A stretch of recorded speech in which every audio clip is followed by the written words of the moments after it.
Foundation. I'm also a proud veteran of the United States Army. Served one combat tour in Vietnam, 1967-68. I'd like to give a shout out to my lovely wife, Susan here, who's a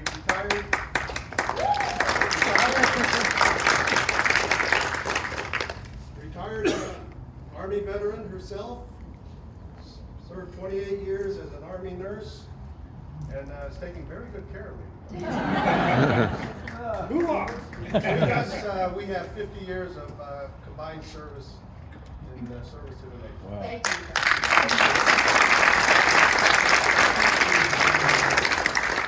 Today, I have the honor of introducing our featured speaker, Dr. Pha Le,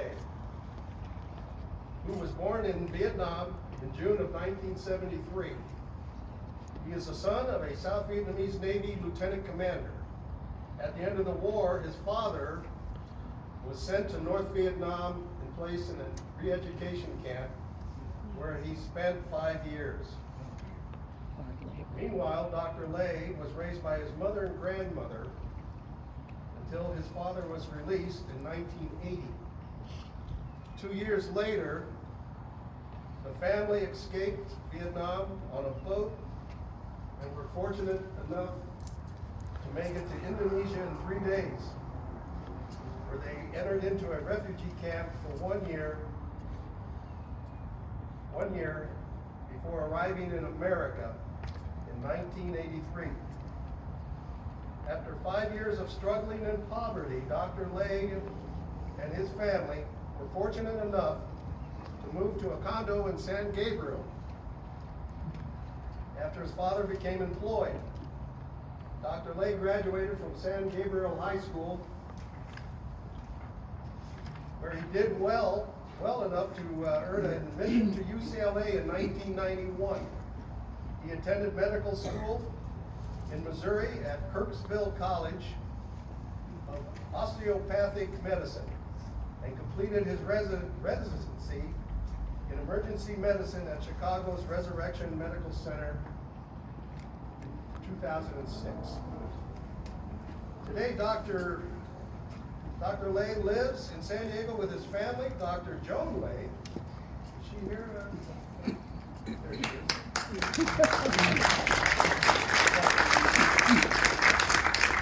And their 2 sons. Beyond his emergency medicine practice, Dr. Le serves veterans throughout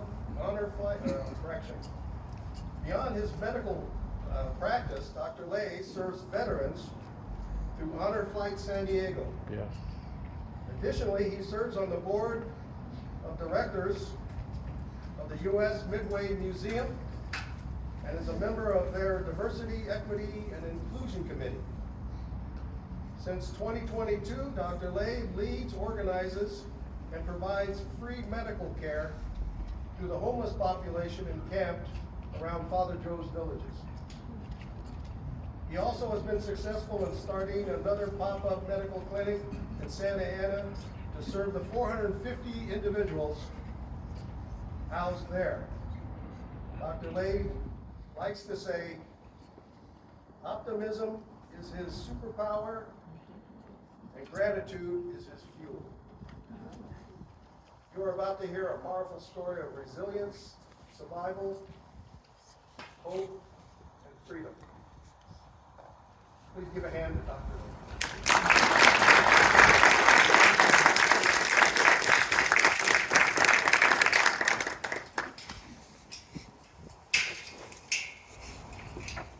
Thank you, Charlie, for such a warm introduction. Good afternoon.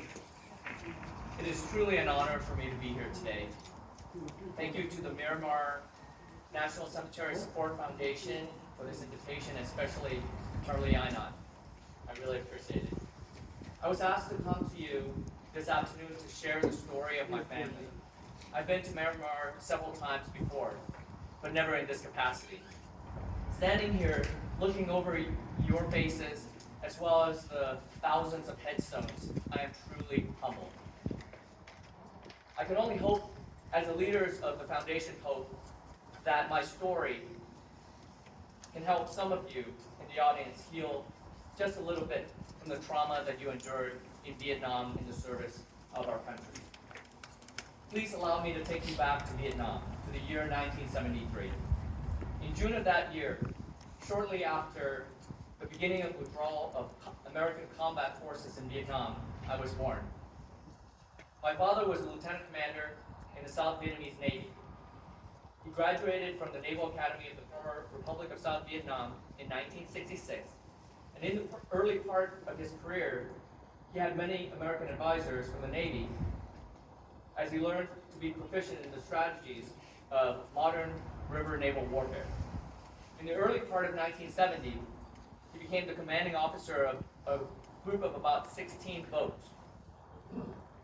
This assignment moved our family to Vinh Long, where I was born.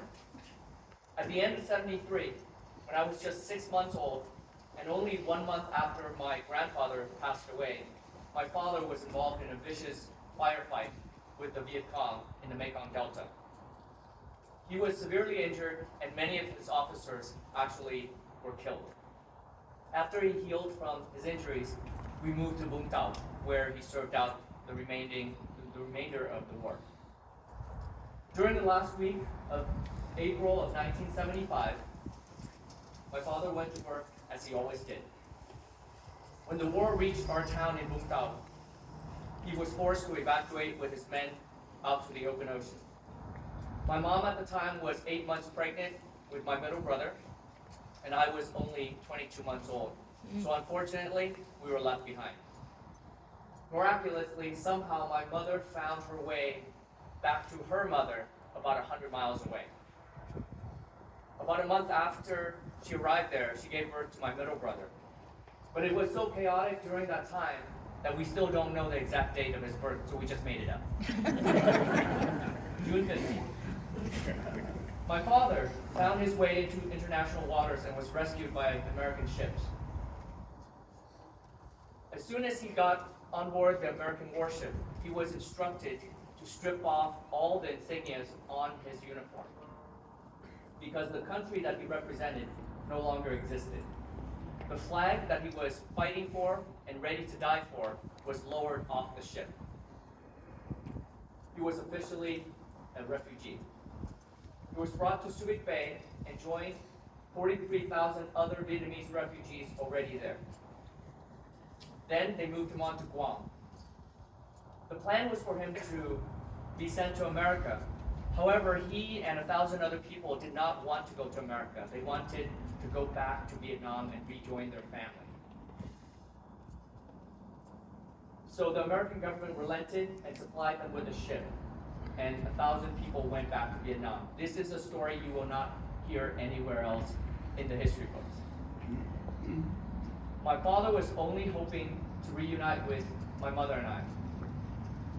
Little did he know that as soon as he arrived, they put him into a truck and shipped him straight to North Vietnam. They incarcerated him at a labor camp and fed him very little for the next 5 years until his release. And I don't remember much about growing up without a father, except for a few pivotal moments. I remembered that I was the only child in my kindergarten class that did not have a father. I also felt his presence when I was bullied in the 2nd grade. All I was told was that he was likely to die in the prison. Then, in 1980, miraculously, he literally walked back into my life. This moment was so pivotal because from that moment on, my life's trajectory has been upward. 2 years after meeting my father, he told me that we would attempt an escape from Vietnam. He would be the captain of the escape vessel. However, he was only allowed to take 2 people with him. So my parents had to make the agonizing decision of leaving my 2 younger brothers behind, a 1-year-old and a 7-year-old boy.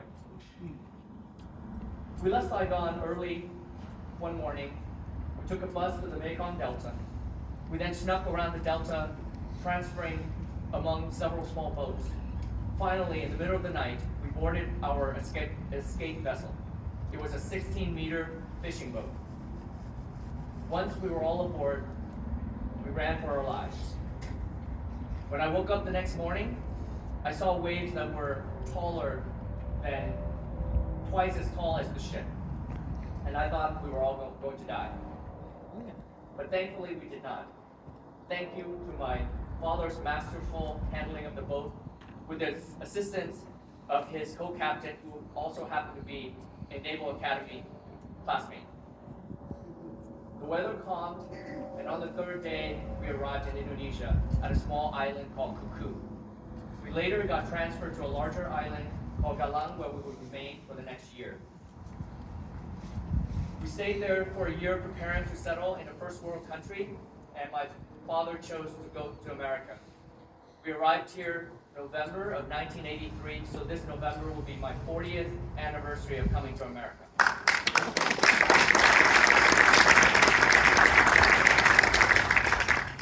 I spent the next 4 years with my parents in poverty.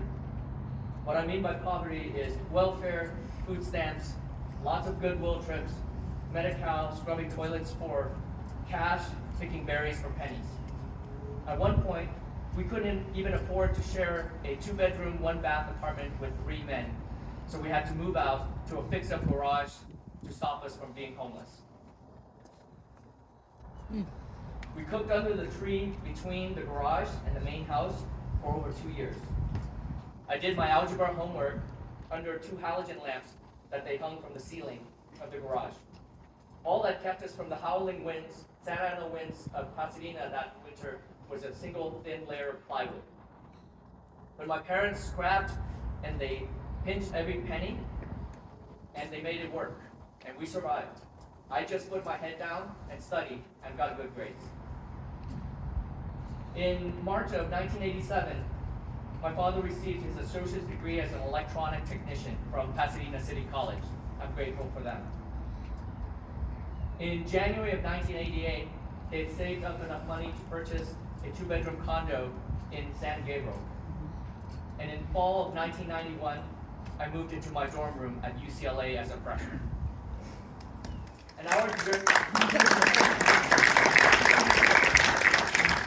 our journey into the American dream is complete.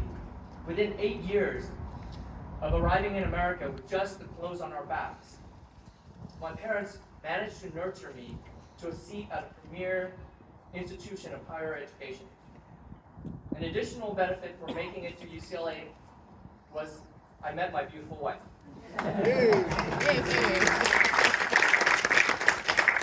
As luck would have it, she is also the daughter of a former Naval Academy grad from South Vietnam. We both went to medical school in the Midwest. We both completed our residencies in Chicago. And now I am a practicing emergency medicine physician in Orange County, and my wife practices physical medicine and rehabilitation at Rady Children's Hospital. We're doing our best to raise our 2 wonderful sons. The 2 boys we left behind in Vietnam joined us 10 years later, but the scars of the being left behind still haunt my brother. My brothers are both married now. They both have 2 children of their own, and we surround my parents in Southern California with as much love and care as possible, which is what they deserve. Now, as I have a chance to live out my beautiful life here in America, as a grateful and proud Vietnamese American, I have never forgotten the struggles of my early years. I have also never forgotten the people who sacrificed so much so that I can have the opportunity to build this wonderful life. That is why beyond the work that my wife and I have in our careers in healthcare, we've been trying to serve our communities to the best of our abilities. We began by serving our veterans. In 2013, we joined Honor Flight San Diego, whose mission it is to take our veterans from World War II, Korea War, and Vietnam from San Diego to Washington, D.C. for a tour of honor. To date, I've taken 11 trips with our wonderful veterans, and I am so grateful for every single trip.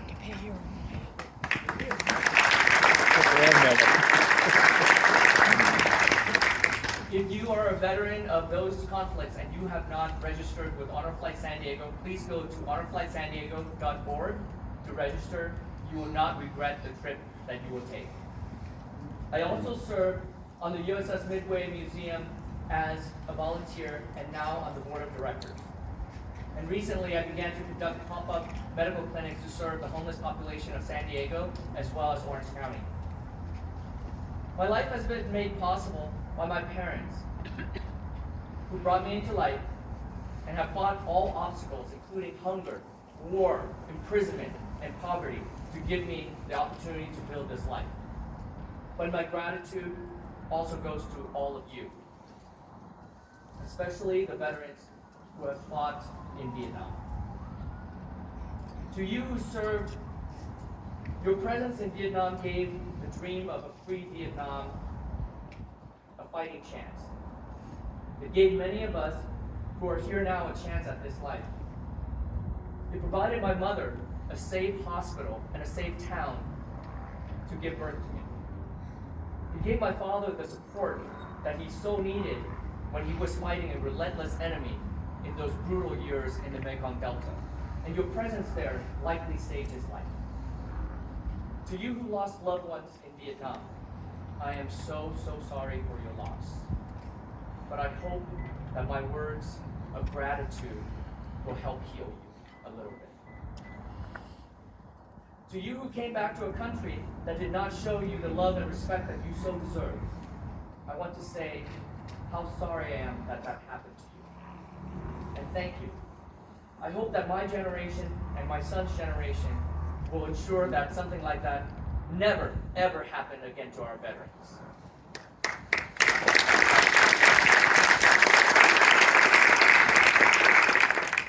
To those of you who came back from the war with scars that continue to ravage your bodies and mind until this day, I am sorry for your injuries. Please let my colleagues at the VA and elsewhere work with you to help you heal. Thank you. To all the Marines at Camp Pendleton who took care of the refugees in 1975, thank you. You took care of my in-laws. My mother-in-law was pregnant with my wife at the time, and my 53-year-old sister-in-law still talks about the Marines who handed her pig Newtons at Camp Pendleton. To all the veterans of the USS Midway who saved more than 3,000 Vietnamese refugees, thank you. You saved some of my wife's relatives. And to all of you who served in Vietnam or here at home in their support, on behalf of all Vietnamese Americans, I thank you for your service and sacrifice.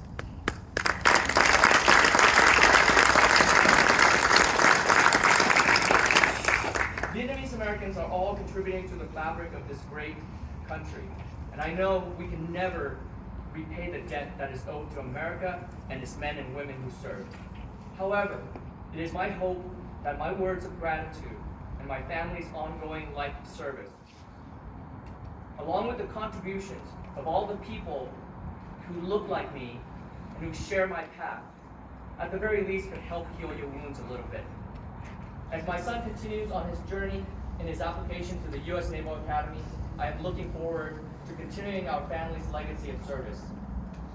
In closing, I hope Americans never forget that our veterans have given so much to the preservation of this great nation. And behind you, under those headstones, some gave the ultimate sacrifice. For those of us who have been fortunate enough to be born in this country or to become one of its citizens, we can never take our country or our freedom for granted. Some say today's world has no heroes. Some say you just don't know where to look. As I'm looking out at all your veterans' hats and all your faces, I know that I'm looking at heroes. Under those headstones are heroes. So I thank you for this opportunity to share my thoughts and my story, and thank you to all of you for your service and sacrifice. Happy Veterans Day.